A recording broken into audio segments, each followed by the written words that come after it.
नमस्कार, मैं जानवी आप सबका स्वागत करती हूँ आज की खास बातचीत में। तो आज हमारे साथ मौजूद है सुभारती हॉस्पिटल के doctor Krishna Murthy ji. Hi sir. Hello hello hello, नमस्ते नमस्ते। नमस्ते सर, कैसे हैं आप? बहुत बढ़िया, वंडरफुल। ओके सर, मैं जानना चाहूंगी, आप ऐसा तो है नहीं बहुत इजी जर्नी होगी, तो वो चैलेंजेस पे आप क्या कहना चाहेंगे? कैसे चैलेंजेस थे, क्या फेस करना पड़ा? अगर लाइफ में चैलेंज ना हो तो लाइफ में मजा ही नहीं आए। सो there have been a lot of challenges. Now, when we are talking about technical aspect, it is known as risk management. So, risk management होता क्या है कि क्या हो सकता है वो आपको पहले से देखना होता है, और वो सब हुआ भी है. It can have happen from manpower side. Yes. You have people and they'll want to, आप स्टाफ को ट्रेन करते हो, they want कि हमारे पास ट्रेन स्टाफ आ जाए. स्टाफ के लिए आप चैरिटेबल ऑर्गेनाइजेशन हो तो आप एक ज़रूरत से ज़्यादा पैसा नहीं लेते नहीं पेशेंट से, तो स्टाफ को देते भी नहीं. So that staff would go away to a institute which pays better. Similarly you will have a problem where because of multiple reasons you are not able to provide some certain service, तो वो भी आपको करनी पड़ती है. There would be other legal issues, political issues. A lot of people come up and just demand things, demand favors that you will not give. And once you've not given those favors, you institution level पे आप उनके दुश्मन बन जाओगे. Exactly. Although you've done the right thing. Yeah. So undue favors नहीं देने की वजह से we had a lot of issues. There were issues that I would not be able to tell also, which we were actually we've been struggling for past 15 years. Which has been holding us back. But overall, it's been a journey which has been always having an upward trend. और हमने challenges भी, हमारे साथ एक और चीज़ है, हमारे जो लोग हमारे यहाँ काम करते हैं वो एक तरीके से हमारी फैमिली है. आप कोई कह नहीं, अच्छा ये कह रहे हैं इनके घर वाले काम कर रहे हैं. No, the faculty working with us, we are so well knit that we are like a big family. So suppose कोई प्रॉब्लम आई भी ना, I am not the person facing it, my team is facing it. So जब ऐसा होता है तो problem क्या है, आए जो प्रॉब्लम आए हम साथ में फेस करेंगे, साथ में डील करेंगे. And with this attitude we face most of the issues and we are going ahead. Okay sir, Subharti hospital में अभी तक की कैसी यात्रा रही है? कैसे आपने काम किया है, क्या रहा है इतने सालों में? तो मैं सुभारती ज्वाइन किया था करीब 10 साल पहले, और मैंने ज्वाइन किया था as a senior resident. And then धीमे धीमे करते हुए आज की तारीख में I am professor of emergency medicine and I am also looking after part of the administration and deputy medical superintendent की तरह. Otherwise journey of Subharti, it is a 25-year-old institute, और तब से हॉस्पिटल चल रहा है. आज की तारीख में we have 1000 beds and a major section is running on a what we say a gratis section, जिसमें treatment is on a very cheap basis. So this has been a summary of the journey. We've had ups and we've had downs. With God's grace, हम आज की तारीख में we are doing wonderful work and the graph is increasing, and we are having good patient satisfaction rates. We were able to get a lot of accreditations. हमारा अभी NABH inspection हुआ था and we did manage to do that. So we are one of the few medical colleges that are seeking towards quality. We are one of the only colleges, medical college that has NABH in emergency services. वो भी नहीं है. So overall it's been a wonderful and enjoyable journey.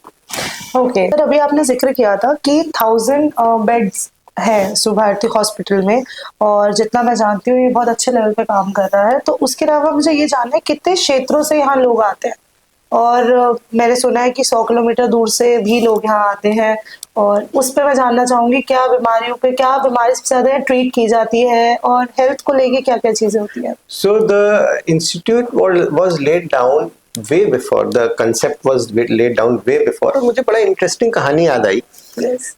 Big Boss, the founder of this place, we call him Big Boss. He was a philanthropic surgeon, very good surgeon.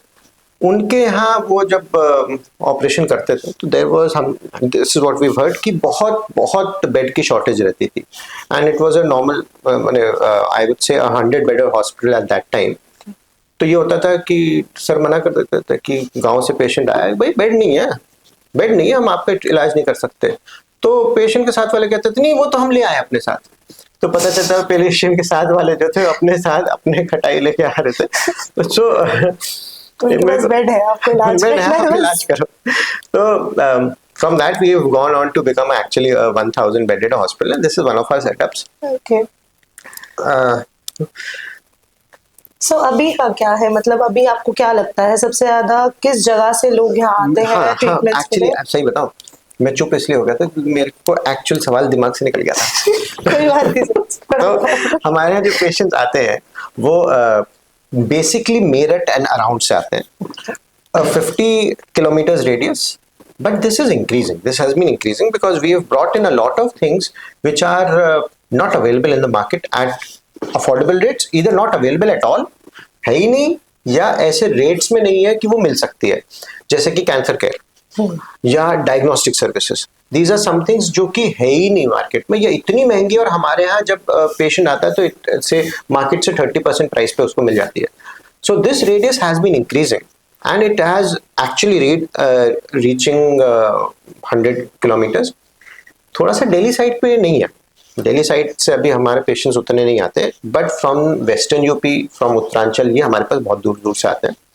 We are actually getting patients, जब से हमने transplant services शुरू करी है, renal transplant, and we try to cut down cost on everything. तो हमें पता है ट्रांसप्लांट कितना महंगा होता है, एंड हम कोशिश कर रहे हैं कि 4.5 लाख के अंदर पेशेंट का ओवरऑल सारा काम हो जाए ट्रांसप्लांट, रीनल ट्रांसप्लांट में। So we getting patients from Bihar also. तो ये है।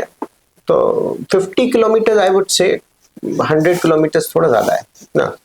अच्छा, तो 50 किलोमीटर्स का तो है एंड फ्रीक्वेंट है। आई would say 80% patients are from 50 kilometres, rest 20% are from say 50 to 100 kilometers. I believe 20% is also not a small number. It's a big number. But yes, Delhi side से थोड़ा सा उतना नहीं है, it's from the other sides. ठीक है। Sir मैं ये जानना चाहूंगी कि जो अभी कैंसर की आपने बात की थी, कैंसर के अंदर आप विशेष केंद्र बना चुके हैं इस जगह को एक, तो उस पे क्या कहना चाहेंगे? क्या चल रहा है कि आगे भी इस जगह को और उस जगह मतलब कैंसर के लिए आगे बढ़ाया जाएगा? देखिए, कैंसर सभी बीमारियों के साथ है, लेकिन कैंसर के साथ ज्यादा है, और क्योंकि हमारी जो जीवन शैली है वो इस हिसाब से है कि कैंसर बढ़ रहा है और बढ़ेगा। ऐसा भी नहीं है कि अभी हो रहा है फिर हमें कम होता वो दिखेगा। तो कैंसर को देखना बहुत जरूरी है। और कैंसर के साथ एक और प्रॉब्लम है, ये जरूरी नहीं है कि बुढ़ापे में, वो पहले भी हो सकता है, बुढ़ापे में ज्यादा होता है। अब आप ये सोचिए कि अगर सपोज कोई फैमिली है 4 लोगों की, 6 लोगों की, उसमें जो माँ है उसको ब्रेस्ट कैंसर हो गया, and she is somewhere like 40 years of age. तो 40 साल में हो गया, तो उस परिवार का क्या होने वाला, और सही इलाज नहीं मिलेगा, इनसे वो 45 साल में नहीं रहती। तो कैंसर एक ऐसी बीमारी है जिसका इम्पैक्ट फैमिली के ऊपर है पूरा। इसलिए कैंसर के लिए एक सेटअप बनाना जरूरी है, और लैकिंग है सेटअप, क्योंकि कई सेटअप्स अनफॉर्चुनेटली, कैंसर का सेटअप बनाने में पैसा लगता है। Exactly, पैसा लगता है, तो कोई भी व्यक्ति जो पैसा लगा रहा है वो रिकवरी कहाँ से करेगा? मरीजों से तो करेगा। इसकी वजह से मरीजों का इलाज थोड़ा सा महंगा हो गया कैंसर का। हमारे यहाँ पे इसलिए जरूरी है क्योंकि हम बहुत रिकवरी बड़ा स्लो लेते हैं, या हम कोशिश करते हैं कि लोन लें, ये लें, वो लें, तो हम मरीजों के एंड पे खर्चा बहुत ज्यादा नहीं जाने देते हैं। आप अपने पे ज्यादा वो करते हैं। लेकिन इसमें क्या होता है, जब आप ऐसा कर रहे हैं तो आप ये भी कर सकते हैं कि कैंसर के ट्रीटमेंट का लेवल डाउन कर दीजिए, वो भी नहीं करना है। So at the highest level possible we want to give the, मतलब चीपेस्ट रेट में बेस्ट ट्रीटमेंट। इसको मैच करना is a skill, and it is a skill which a medical college can manage. जो हम मैनेज कर रहे हैं, we know what the society needs, we identify the need, and we also take responsibility कि हम ही को करना है। हम नहीं करेंगे तो कौन करेगा? हम किसके लिए रुकेंगे कि वो कहीं से आएगा और वो कहाँ से करेगा? नहीं, हमको करना है, तो हम वो कर रहे हैं जहां तक भी हमारे लिए संभव है। और हम इस हिसाब से कर रहे हैं कि कैंसर के ट्रीटमेंट के 2 हिस्से होते हैं। एक होता है जांचे वाला, एक होता है इलाज वाला। जी। हम दोनों में ही, जांचों में एक होता है टुकड़े की जांच, एक होता है रेडियोलॉजी, एक्सरे वाला, सीटी एमआरआई वाला, और एक होता है न्यूक्लियर मेडिसिन जिसमें पेट सीटी आता है। इन तीनों ही में हमने वो वो सारी सुविधाएं रखी हैं जो बहुत महंगी होती हैं, बहुत सस्ते में यहाँ पे मिल जाती हैं और एक ही जगह पे मिल जाती हैं। आपको इधर उधर कहीं भटकना नहीं है कि मैं आपको कहूँगा ये जांच आप वहां से करा लो, ये वहां से करा लो, नहीं नहीं नहीं, होता है ये चीज हॉस्पिटल में, होता है ना, क्योंकि भाई इतनी सारी चीज एक जगह पे कोई कैसे रख सकता है? हर चीज की क्वालिटी मेंटेन करनी है। आप रख भी लोगे लेकिन क्वालिटी अच्छी नहीं होगी, फिर क्या करोगे? तो हमारे यहाँ ये सारी चीजें हैं और बहुत अच्छी क्वालिटी में। फिर इलाज की बात आती है तो फिर से 3 चीज, ऑपरेशन, कीमोथेरेपी, रेडिएशन। आप ऑपरेशन करा लोगे लेकिन फिर रेडिएशन नहीं मिलेगा, कीमोथेरेपी कहीं और होनी पड़ेगी। तो यहाँ पे जो मरीज के लिए सबसे अच्छी चीज ये है कि वो जब इलाज कराना है तो उसको ये आश्वासन है कि मैं यहाँ पे आऊंगा तो मुझे कहीं और जाने की जरूरत नहीं है। यहाँ पे कैंसर के जो ऑन्को सर्जन होते हैं, कीमो के लिए मेडिकल ऑन्कोलॉजिस्ट होते हैं, रेडिएशन के लिए रेडिएशन ऑन्कोलॉजिस्ट और उससे रिलेटेड इक्विपमेंट होता है, वो सब यहाँ पे अवेलेबल है। और एडवांस लेवल में भी कुछ ऐसे फीचर्स होते हैं जो रिसर्च के हिसाब से रखे जाते हैं। बहुत से ऐसे कैंसर हैं जिनका इलाज मार्केट में नहीं है, लेकिन रिसर्च में आप उनके लिए कुछ कर सकते हैं, तो वो वाला सेक्शन भी है। तो ये हमारे कैंसर में ये वाला बहुत, तभी मैंने एक विशेष उसमें कहा आपको कि हाँ आप लोगों ने विशेष केंद्र बना दिया है कैंसर के लोगों के लिए स्पेशली। और उसमें देखिए ये गाड़ी की तरह है, कोई भी अस्पताल में आप मशीन खरीद सकते हो लेकिन चलाने वाले डिसाइड करते हैं ना। आप बहुत अच्छी गाड़ी लो लेकिन ड्राइवर आपने ऐसा रखा जिसको कुछ नहीं पता, वो ले जाके गाड़ी भेड़ दे, तो मर्सिडीज भी भेड़ेगा और सस्ती गाड़ी भी भेड़ेगा। सही बात है। तो उसी तरीके से आपके जो डॉक्टर्स हैं वो होने चाहिए जिनको उस चीज में एक्सपीरियंस है। तो मेरे जो कैंसर की टीम है उसमें कॉर्पोरेट साइड से मैक्स से भी डॉक्टर्स हैं, उसमें गवर्नमेंट साइड से दिल्ली कैंसर इंस्टीट्यूट के जो डायरेक्टर रहे हैं पहले वो भी हैं, डॉक्टर अनुराग श्रीवास्तव सर जैसे बड़े नाम जो हैं जो ब्रेस्ट कैंसर में इंडिया में जाने माने हैं वो भी हैं, दूसरे मेडिकल कॉलेज का भी कोई व्यक्ति है। सो एक होलिस्टिक ट्रीटमेंट वो अप्रोच हो जाती है कि अच्छा हर तरीके के डॉक्टर हैं और वो फिर उसका ट्रीटमेंट कर रहे हैं। ठीक है सर, अभी बीच में आपने मुझे टेक्नोलॉजीज वाला पार्ट भी गिनवाया था कि चीजों की बहुत नीड रहती है। अगर कैंसर है तो उसकी हर एक मशीन, हर एक चीज अवेलेबल होनी चाहिए हॉस्पिटल में। तो एडवांस टेक्नोलॉजीज को लेके अभी क्या चीजें और नई लाई जा रही है हॉस्पिटल में कि हाँ जैसे आपने हमें गिनवाया कैंसर के लिए, बीमारियां तो बहुत सारी हैं। आज की तारीख में जिस स्पीड में टेक्नोलॉजी आगे बढ़ रही है, you can not match it, and it is going more towards medical science में towards a better side, and we are trying to match it everywhere. But आप इंडिया के लेवल पे भी तो मैच कर सकते हो, इंडिया के लेवल पे we are matching, but that is not what our aim is. Our aim is कि हम उस लेवल पे मैच करें कि किसी को ये भी नहीं सोचना पड़े कि मैं वहां पे मिल रहा है तो हमारे यहाँ क्यों नहीं। तो हम कई यूनिवर्सिटी से टाइप करते हैं बाहर वालों से भी कि भाई आपके यहाँ ये है, ये हमारे यहाँ ट्रेनिंग कराए, हमारे यहाँ ये है, आप ट्रेनिंग करिए। तो ये कोलैबोरेशन चलते रहते हैं। उसमें जैसे अब आप गैस्ट्रोएंट्रोलॉजी की बात कर लें, आप खाने पीने के रास्ते के कैंसर की बात करें तो उसमें एंडोस्कोपी से रिलेटेड नई चीजें आ गई हैं, उसमें साथ में अल्ट्रासाउंड होगा, उसमें साथ में आपके पास ऐसी लाइट्स के साथ एंडोस्कोपी होगी कि आप कैंसर को बहुत जल्दी देख लेंगे, जैसे नैरो बैंड इमेजिंग और ये सारी चीज। तो and the same goes in a lot of other things. आप जब ऑपरेशन कर रहे हैं तो उसका खुला ऑपरेशन नहीं करके आप दूरबीन से ऑपरेशन कर लेंगे, लेकिन किस टाइप की दूरबीन होगी, कितना आगे तक जा सकते हैं, वो सारी चीजों में करना। टेक्नोलॉजी में हम कितनी आगे गए हैं किस किस फील्ड में, इसका नॉन टेक्निकल लैंग्वेज यूज करके बताना will be a big task for me. लेकिन मैं ओवरऑल जानना चाहूंगी ओवरऑल मैं ये बता सकता हूँ हाँ, कि ऐसा क्या रहा है। And it is not related just to cancer, it is related to other things also. जैसे कि जहर वाला पेशेंट आ गया, हमें पता है कि जैसे जैसे हम आगे बढ़ रहे हैं मेंटल इलनेस आ रही है, सब लोग स्ट्रेस्ड हैं, और उसमें से हमारे में से कई साथी ऐसे होते हैं जिनको जहर ले लेते हैं, सोचते हैं लेने के बाद उनको समझ में आता है कि नहीं लेना चाहिए था, अब उस टाइम पे क्या करिए। तो उसके लिए या और चीजों के लिए जो हमारे पास इक्विपमेंट होगा, हार्ट लंग मशीन या एक्मो नाम की कोई मशीन होती है जो आपके दिल और उसको चलाती रहेगी जब तक आपकी बॉडी इस लायक नहीं हो जाएगी खुद वो करे। या रीनल सिस्टम से रिलेटेड कोई ऐसी मशीन है जिसे हम CRRT कहते हैं, कि जिन पेशेंट्स को डायलिसिस नहीं दे सकते क्योंकि उनका BP बहुत डाउन है, लेकिन उनको आपको डायलिसिस देनी है और आप नहीं देंगे तो मर जाएंगे, तो उनके लिए बहुत महंगी मशीन आती है एडवांस चीज में CRRT नाम की। ऑफ्था में कैटरैक्ट से रिलेटेड कि आपको आंख का ऑपरेशन करना है, या डायबिटीज से रिलेटेड आपकी डायबिटीज से रिलेटेड आंख में रेटिना में बहुत सारे इश्यूज हो रहे हैं, आप उसमें ओसीटी नाम की कोई चीज करना चाहते हैं, तो उसके भी नए नए टेक्नोलॉजी जो आ गई है। Talk about the field and that would be available here. हम ईएनटी में बात करें, राइट फ्रॉम कि बच्चा बोल नहीं रहा, समझ नहीं रहा से लेकर के हमें सुनने की इशू आ रहा है, या कान से पानी निकल रहा है, so, जो भी नया आ रहा है, टॉन्सिल का ऐसा ऑपरेशन कि सुबह करिए शाम तक घर जा सके, तो जो उससे रिलेटेड जो मशीन होगी। So there are so many departments, और जहां जहां पे भी जो नई फील्ड आ रही है, we are actively seeing and doing whatever we can. Okay.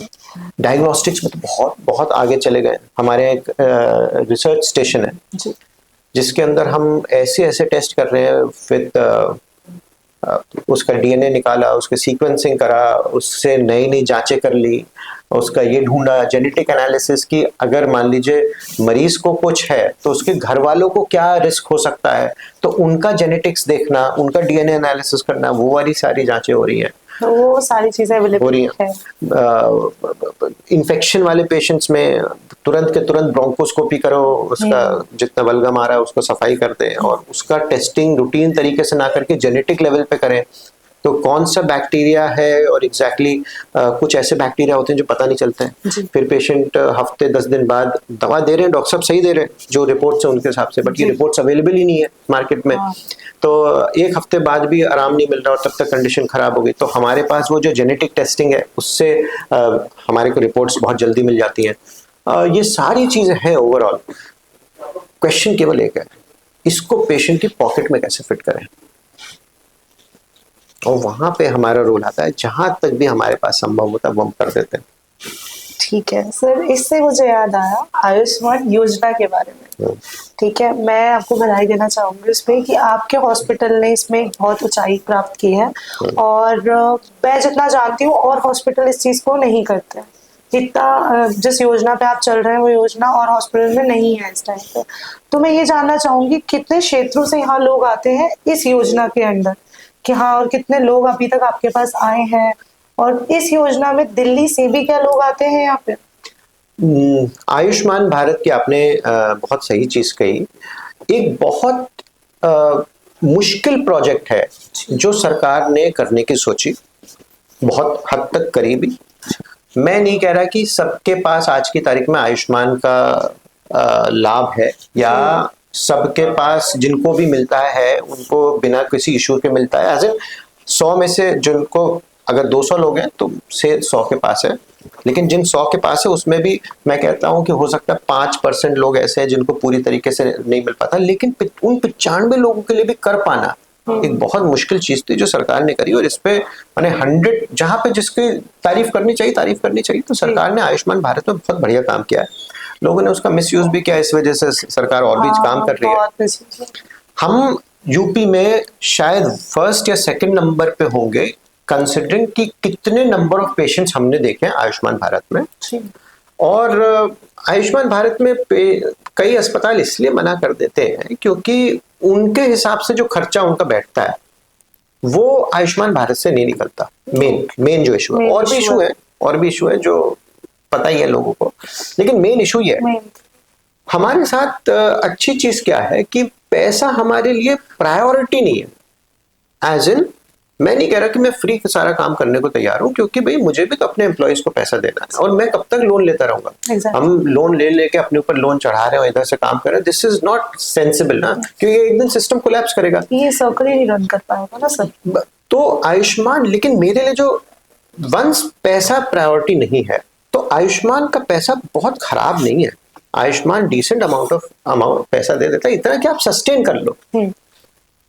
और चीजों को देखने के लिए आपको ये देखना पड़ेगा, चीजों को समझने के लिए पेशेंट्स के साथ, हर चीज पैसे के तरीके में वापस नहीं आती। हो सकता है ये अपब्रिंगिंग का फर्क हो, या हमारे इंस्टीट्यूट के वैल्यूज का फर्क हो। हमारा ये कहना है कि जब कोई व्यक्ति बचता है और आपको दुआ देता है ना, वो भले ही आपको आज पैसे के मैटर में नहीं दिखे, लेकिन 2 साल 3 साल 10 साल में किसी ना किसी तरीके से तो लगी जाती है। तो Ayushman is not a loss making thing. Ayushman से हमारे को बहुत सारे पेशेंट्स आते हैं, यूपी से, ज्यादातर यूपी से आते हैं। उत्तराखंड में एक प्रॉब्लम है, उत्तराखंड में आपको डोमिसाइल का इशू होता है, वहां से रेफर कराने के लाना होता है, तो यूपी के बहुत सारे आते हैं। अच्छा। अनफॉर्चुनेटली दिल्ली में आयुष्मान हॉस्पिटल्स में नहीं लगता, जी। एटलीस्ट अभी तक तो नहीं लगता, आगे आके तो लगेगा ही। अब हमें पता है कि सरकार चेंज हुई है तो हो गई। हाँ, चीज है। बट वहां पे भी आज की तारीख में भी जो मुझे प्रॉब्लम दिखाई देती है, they will not be able to handle the sheer load of Ayushman patients. तो we have to have some tie-ups जो outskirts of Delhi पे जो hospitals हैं जैसे हमारा है, perhaps they can shift some load here. तो आयुष्मान का पेशेंट दिल्ली से यहाँ पे आया, और हमारी बड़ी स्ट्रिक्ट पॉलिसी है, आयुष्मान मीन्स नो मनी ऊपर से। ओके। कई बार अनफॉर्चुनेटली ऐसा होता है कि इन सम प्लेसेस कुछ चीजें आयुष्मान में नहीं कवर होती, तो लोग उसको एक्सप्लॉइट कर लेते हैं। मैंने आयुष्मान एक्सप्लॉइट क्या करना, मरीज से कहते हैं भाई इतना पैसा आप तुम दे दो। हाँ। लेकिन मरीज को क्या पता कि कब तक देना है और कब तक, ये कब मेरे साथ गलत हो गया। हाँ। तो वैसे आयुष्मान के पेशेंट से कुछ लेना नहीं होता। तो हमारे यहाँ ये पॉलिसी बड़ी स्ट्रिक्ट है कि अगर आपके पास आयुष्मान का पेशेंट है तो आपसे कोई ऊपर से पैसा नहीं लिया जाएगा। तो ये है आयुष्मान, मैंने अगर कोई व्यक्ति आयुष्मान में कवर्ड, आई वुड से कि उसके लिए सुभारती हॉस्पिटल कुछ बेस्ट हॉस्पिटल्स में से, उसको आंख बंद करके आ जाना चाहिए। ओके। तो सर ये बात दिल्ली वालों के लिए भी है। दिल्ली वालों के लिए भी उल्टी चीज है भाई। आपको दिल्ली वालों के लिए, आपको एक जगह से दूसरी जगह जितना टाइम लगता है जाने में, उतनी देर में तो आप हमारे यहाँ आ जाओगे। और जितना आपको वहां पे खर्चा करना पड़ता है उससे कहीं ज्यादा सस्ते में, 10 गुना सस्ते में आपका काम यहाँ पे हो जाएगा। सीधे हाईवे पे आइए, हाईवे यहीं पे 1 किलोमीटर दूर उतर रहा है, और 1 किलोमीटर 2 किलोमीटर लैंड करिए, वापस चले जाइए, हो जाएगा। ठीक है। तो हॉस्पिटल में सर बहुत सारे, मैं कहती हूँ, पेशेंट्स को देखा जाता है एक लेवल पे, बट ऐसी कौन सी एक बीमारी है जिसको सबसे ज्यादा अभी यहाँ पे वो करा, जिसका इलाज किया जा रहा है अभी, जिसको देखा जा रहा है? कोई ऐसी पर्टिकुलर हो जिनका रेगुलर बेसिस पे आपको पता है कि पेशेंट्स आए जा रहे हैं? बड़ा मुश्किल सवाल है, इसलिए क्योंकि I am one of the better medical colleges of the country. और मेडिकल कॉलेज हमारे देश में जो हेल्थ केयर सिस्टम है वो 3 तरीके से है, प्राइमरी, सेकेंडरी, टर्शरी। टर्शरी मतलब जो सबसे मुश्किल केस होते हैं, सबसे कॉम्प्लिकेटेड केसेस होते हैं, मार्केट में कम्युनिटी पे आपने कुछ काम कराया, वो खराब हो गया, कॉम्प्लिकेशन हो गया, वो सब मेरे पास आते हैं। तो I have almost all type of patients of all specialities. लेकिन उसमें से भी जैसे ऑब्स्टेट्रिक गायनी वाला काम जो है वो हमारे बहुत है, बहुत है। अब कैंसर की बात करें, कैंसर तो हम बात कर ही चुके हैं। ऑर्थोपेडिक्स में जॉइंट रिप्लेसमेंट बहुत है। गॉल ब्लैडर सर्जरी, मैं तो एक टाइम था जब गॉल ब्लैडर ऑपरेट कर करके बोर हो गया। मैं पहले तो आई वाज अ सर्जन पहले, अब मैं ट्रॉमा में आ गया क्योंकि आई गॉट बोर्ड कि इतने गॉल ब्लैडर कब तक ऑपरेट करो।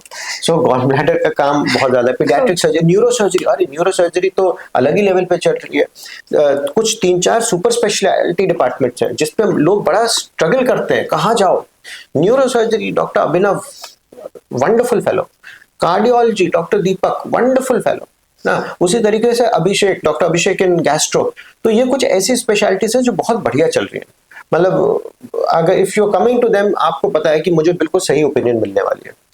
One incident I came to know, I am one of the more stricter doctors. Okay. अरे emergency medicine में तो I have to be strict. I have to be strict. And I am one of those doctors who are available 24 hours. And मेरे team को पता है अगर मैंने इनको फोन किया तो इनका फोन उठ ही जाएगा। तो बट मेरा उनको ये कहना है कि आप मेरे पे डिपेंडेंट मत रहो, तो आप असेस करोगे पेशेंट को, फिर मुझे बताओगे। तो हमारे यहाँ पे एक पेशेंट आया एंड शायद सुबह 3 बजे की बात थी। हमारे एक पूरा सिस्टम है इंफॉर्मेशन का।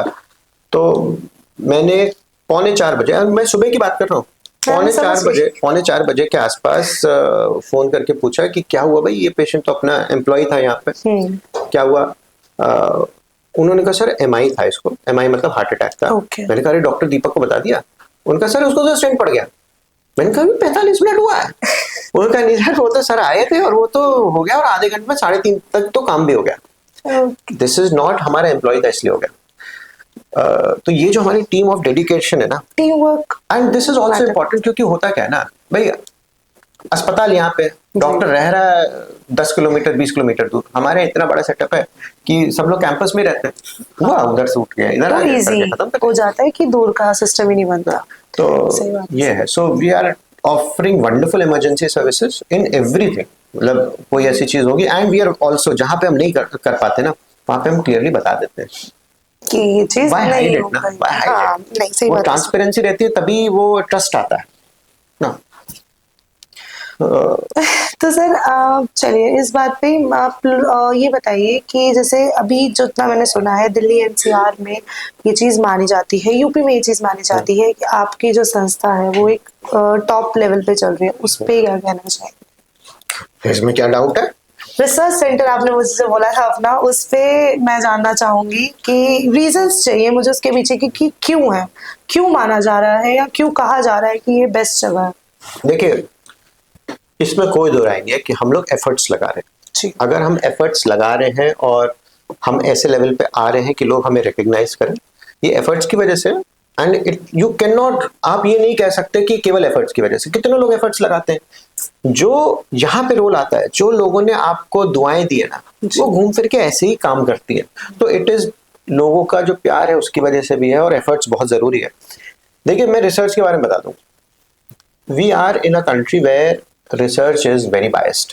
अनफॉर्चुनेटली रिसर्च जो होती है वो फंडेड होती है। रिसर्च आप कब करोगे जब आपके पास पैसा आएगा। हमारे यहाँ जो पैसा देने वाला है वो जनरली वो है जिसको रिसर्च से रिलेशन है, तो वो कहेगा ना मैं आपको पैसा दे रहा हूँ, मुझे रिसर्च का आउटकम ये चाहिए। इसलिए हमारे यहाँ इंडिया में जो रिसर्च होती है वो बड़ी बायस्ड होती है। और अनफॉर्चुनेटली जो इंस्टीट्यूट्स हैं जो रिसर्च करने होते हैं उनके यहाँ कोई बहुत फिक्स सिस्टम नहीं है करने का। जो हैं उनकी बात, मेजॉरिटी रिसर्च जहाँ पे होती है मैं वहां की बात कर रहा हूँ। हमारे यहाँ ऐसा नहीं है। We take our research very very seriously. उसमें हमने जो बाकी जगह नहीं है उस, लेकिन हमने अपने यहाँ पे कमिटीज बना रखी हैं, उसका एक फाइनेंशियल मॉडल बनता है, फिर हम उसको आईटी के मदद से ट्रैक करते हैं। हम देखते हैं कि वो जो बेनिफिट है वो पेशेंट को ट्रांसफर हुआ, ये सारी चीजें। Because we are doing it, तो we are good in research. अब उसको सही जगह पे पब्लिश करना, ये सारी चीज, that is a different ball game. But on ground की रिसर्च की अगर मैं बात करूं, it is happening at a good level and patients are getting benefit from it. Important ये है कि आपने रिसर्च किया और आपने कुछ भी कर दिया नहीं, ऐसा नहीं है। को भी तो लगना चाहिए ना कि काम हो रहा है। हमारी एथिकल कमेटी बड़ी स्ट्रांग है। मजाल कि आप किसी पेशेंट के साथ कुछ गलत करके रख दो, they are very very strict उस सेंस में कि कई लोग को लगता है ना रिसर्च का मतलब अरे कुछ भी कर देंगे, कोई गारंटी नहीं। No, nothing doing, nothing doing. Ethical committee is very strong. उसमें जितने भी लाइसेंस होते हैं they are very compliant with that. ये है, मुझे लगता है it is a team effort. If you are saying this तो अच्छी काम होगा। We are generally not bothered कि हमारा इमेज क्या है, हम काम करते रहते हैं। बट इफ यू सेइंग तो अच्छी बात है। नहीं सर, बहुत अच्छी बात है। और मेरे को एक लास्ट आपसे बस चीज़ एक पूछनी क्या है, बस मैं चाहती हूँ कि आप ये कहें, आप अपने मरीजों और उनके परिवार वालों के लिए सुभारती हॉस्पिटल की तरफ से क्या कहना चाहेंगे? कोई संदेश जो आप उन तक पहुंचाना चाहेंगे? मैं जो भी संदेश दूंगा ना, बड़ा घिसा पिटा होगा, क्योंकि आप किसी भी डॉक्टर से बात करेंगे वो आपको घूम फिर के वही संदेश देगा। लेकिन मैं संदेश ना देके एक वो इंस्ट्रक्शंस देना चाहता हूँ जो मैं अपने कलीग्स को देता हूँ। जी। मेरी थोड़ी सी पोजीशन सीनियर लोगों में आती है जी। या मैं अपने स्टूडेंट्स को देता हूँ। हमारे यहाँ बड़ा सिंपल है, क्योंकि देखिए medical field is not like maths. There will be situations where 2 and 2 is not coming to 4 ना। कुछ भी हो रहा है, आपकी किताब ये कहती है, लिटरेचर ये कहता है, बड़े बड़े लोग ये कह रहे हैं, लेकिन ऑन ग्राउंड पेशेंट पे फर्क नहीं पड़ रहा। या सेम चीज के लिए आप फॉर एग्जांपल चाय में शहद भी डाल सकते हैं, चीनी भी डाल सकते हैं, दोनों ही चीज कर सकते हैं, लेकिन क्या करो वो ज्यादा जरूरी। अब आपके पास पेशेंट है और आपको ही पता है आपका डिसीजन उसकी लाइफ को इधर या इधर कर सकता है, करो क्या? तो मैं जो अपने कलीग्स को बोलता हूँ, whenever in doubt, whenever in such a doubt, do whatever you would have done for your family member. So ये कंसेप्ट के साथ हम चलते हैं कि वो पेशेंट नहीं है ना। तो मुझे लगता है कि this is the thing that we do. उसको पेशेंट नहीं मानते, it is like a fellow जिसको हम जानते थे, एंड अगर ये हमारा फैमिली मेंबर होता तो हम जो इसके लिए करते हम वही कोशिश करते हैं उसके लिए करना। ठीक है सर, आपसे बात करके बहुत अच्छा लगा। Thank you so much.